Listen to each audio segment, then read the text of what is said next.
ख़ास तौर से मज़दूरों के लिए, वो चाहे रेहड़ी वाला हो, चाहे वो फड़ वाला हो या फिर रिक्शा चालक हो या समथिंग किसी भी प्रकार से मज़दूरी करने वाला हो, जिसकी आय लगभग 300 रुपये थी, वो 150 रुपये प्रतिदिन अपने बच्चों का भरण पोषण करने के लिए मजबूरी के तहत कार्य कर रहा है। फिटनेस के नाम पर सरकारी जो फीस है वो 1500-1600 रुपये है, लेकिन 4500 से लेके 5500 रुपये तक के रिक्शा चालक से वसूल किया जा रहा है।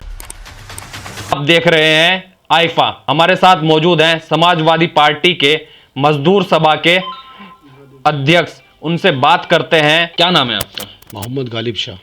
गालिब शाह, अगर बात करें जनपद सहारनपुर की, तो जनपद सहारनपुर में जैसे आप मजदूर सभा के अध्यक्ष हैं, तो किस तरह से देखते हैं? मजदूरों के सामने लगातार समस्याएं आ रही हैं। जब से लॉकडाउन हुआ है, कोरोना आया है, जब से लगातार दिन प्रतिदिन जो मजदूर तबके के लोग हैं वो दिन प्रतिदिन जो हैं लगातार नीचे ही लगातार जा रहे हैं। तो कैसे देखते हैं आप? किस तरह से देख रहे हैं इसको?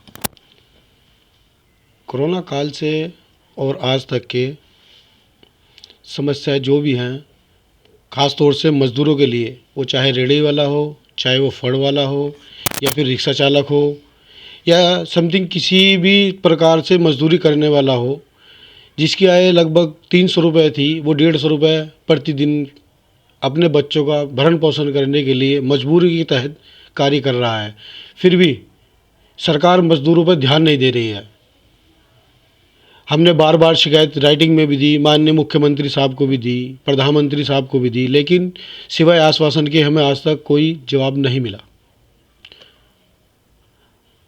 2014 से लेके आज तक, चलो कोरोना काल 2020 में आया था, गरीब रिक्शा चालकों के साथ शोषण ज़्यादा हो रहा है।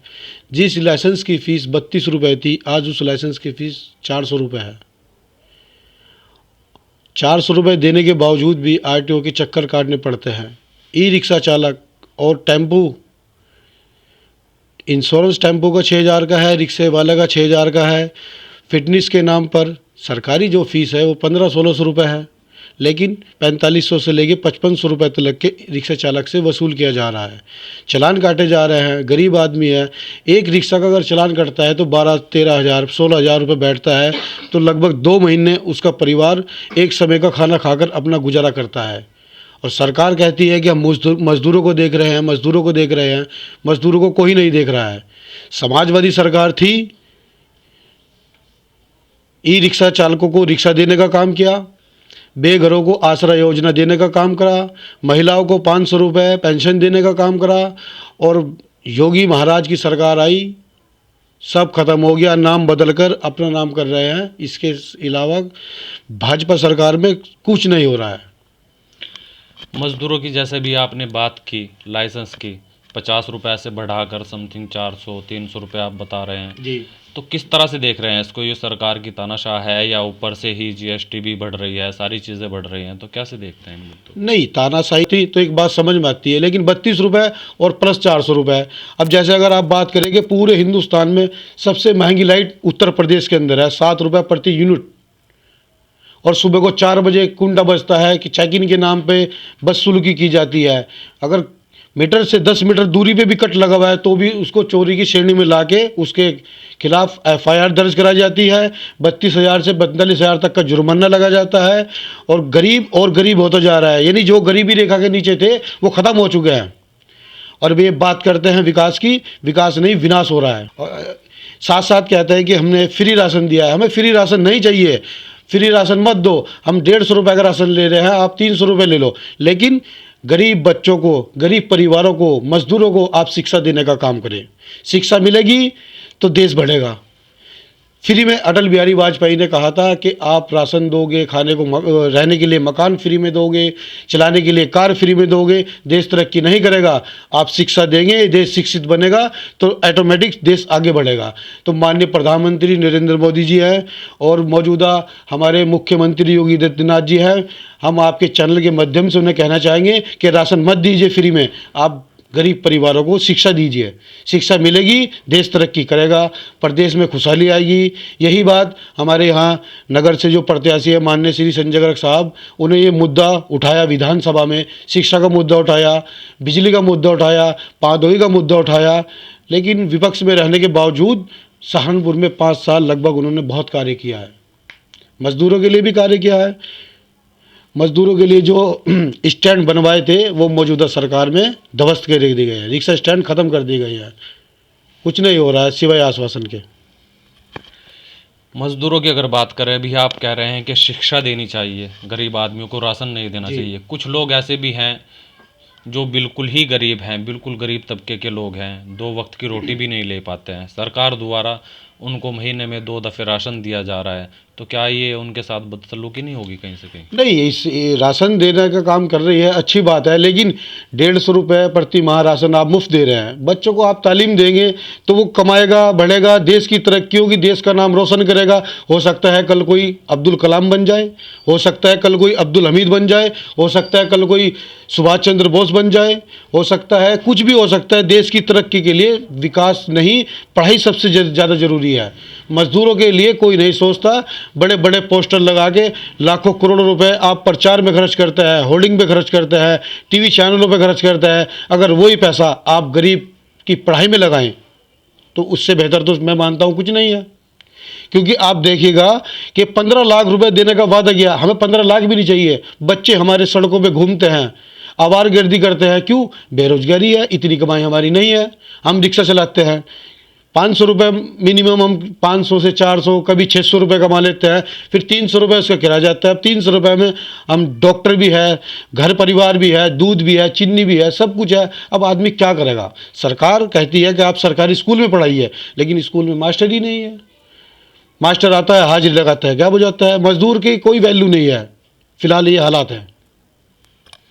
शिक्षा की बात करें, शिक्षा का बड़ा मुद्दा आपने उठाया है, तो किस तरह से देखते हैं, किस तरह की शिक्षा गरीब बच्चों को मिलनी चाहिए, सरकारी स्कूल में या फिर जो प्राइवेट स्कूल हैं उनमें, किस तरह से देखते हैं? अब प्राइवेट स्कूलों की बात करें तो प्राइवेट स्कूल डोनेशन के नाम पे उत्पीड़न करता है। सरकारी स्कूल में डिसिप्लिन कोई नहीं है, मास्टर नहीं है, फर्नीचर नहीं है, छत पे पंखा नहीं लगा हुआ है, लाइट नहीं है, स्कूल में पेंट नहीं है, जर हालत में इमारतें खड़ी हैं, कुछ नहीं हो रहा है। लेकिन मेरी खास तौर से रिक्वेस्ट है आपके चैनल के माध्यम से कि सरकार विकास ना करे, कोई बात नहीं, शिक्षा पे ज़्यादा ध्यान दे, सख्ती से। जैसे आपने एक जबरन करके लोगों के वैक्सीन लगवाई, जबरन करके आप पढ़ाई भी तो करा सकते हैं। ज़बरदस्ती करके आप कोरोना काल में पब्लिक सड़कों पे मर गई, आज आपकी गाड़ियाँ प्रचार पे प्रचार कर रही है, तो ये कोरोना काल में कहाँ थी गाड़ियाँ? अगर आप चाहते, समय देते, तो इतना मारी मारी ना होती। हमने तो देखा है कि 2014 से लेके आज तक के गरीब आदमी लाइन में ही खड़ा है, चाहे वो बैंक की लाइन हो, वो खाने की लाइन हो, या वो ये लाशों की लाइन हो। पहली बार हमने अपनी ज़िंदगी में देखा है कि चीता को भी पर्ची दी गई है कि आपका नंबर 2 घंटे बाद आएगा। ये क्या सरकार चला रहे हैं? बदले की भावना से काम नहीं करना चाहिए। देश की तरक्की के लिए हमारा हिंदुस्तान पूरी दुनिया में हिंदू मुस्लिम एकता के प्रतीक से जाना जाता है, लेकिन शायद मुझे लगता है कि ये मामला नहीं चल रहा है। लेकिन सरकार मंदिर बनवा रही है, उस पर क्या कहें? आप मंदिर बनवाए, मस्जिद बनवाए, गुरुद्वारा बनवाए, चर्च बनवाए। अब आपने मंदिर की बात की है तो मैं आपको लगभग 30 साल पुरानी बात बताना चाहूँगा कि जब मेरी उम्र लगभग 8-9 साल की थी, मैं मंदिर में भी खेलता था, मस्जिद में भी खेलता था, चर्च में भी खेलता था, गुरुद्वारे में भी खेलता था। आज हमारे बच्चे 3 साल के बताते हैं कि ये हिंदू है, ये मुसलमान है। तो ये क्या सरकार की गलती नहीं है? हमें हमारे बचपन में मालूम ही नहीं था हिंदू कौन है, मुसलमान कौन है। सब मिलजुल के त्योहार मनाया करते थे। आज 1 मिनट में 2 दोस्तों में झगड़ा हो गया तो मैसेज गया हिंदू मुसलमान का झगड़ा हो गया। सरकार से मैं निवेदन करूंगा कि जितने भी धार्मिक धर्म के नाम पे संगठन बने हुए हैं, इन सबको प्रतिबंध करें। हिंदुस्तान की संस्कृति जो है वो हिंदू, मुस्लिम, सिख, ईसाई सबको मिला के चलती है। ऐसा ही चलना चाहिए। आज आप कहीं भी निकल जाएं, हिंदू ये है, मुसलमान ये, क्या ये देश की तरक्की हो रही है? देश का नाश हो रहा है। जीडीपी दिन प्रतिदिन गिरती जा रही है। बाहर के मुल्कों में हमारे वजूद क्या है? कुछ भी नहीं है। और यहाँ बॉर्डर पे देख लो, हमारे जवान शहीद हो रहे हैं, लेकिन किसी को फिक्र नहीं। सबको अपनी कुर्सी बचाने का सोचता है कि मेरी कुर्सी बच जाए, चाहे हिंदुस्तान कितना भी ख़त्म हो जाए। बच्चों की आपने बात करी है कि बच्चों को पता है हिंदू कौन है, मुस्लिम कौन है। क्यों पता लग रहा है उन्हें? आखिर वजह क्या है? किस लिए वो इस तरीके की बातें कर रहे हैं? बच्चों के माइंड में, दिमाग में कौन ऐसी बातें डाल रहा है? ये आजकल हमारे टीवी चल रहे हैं, घर घर में टीवी है, घर घर में मोबाइल है। जिस तरह के वो टीवी पे मोबाइल पे देखते हैं वो मैसेज समाज में जाता है।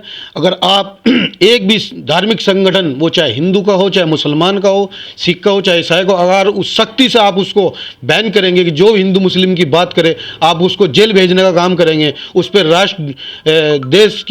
देश विरोधी गतिविधियों में उस पर मुकदमा कायम करने का काम करेंगे, तो मेरा मानना है कि हिंदू मुस्लिम नहीं करेगा कोई भी।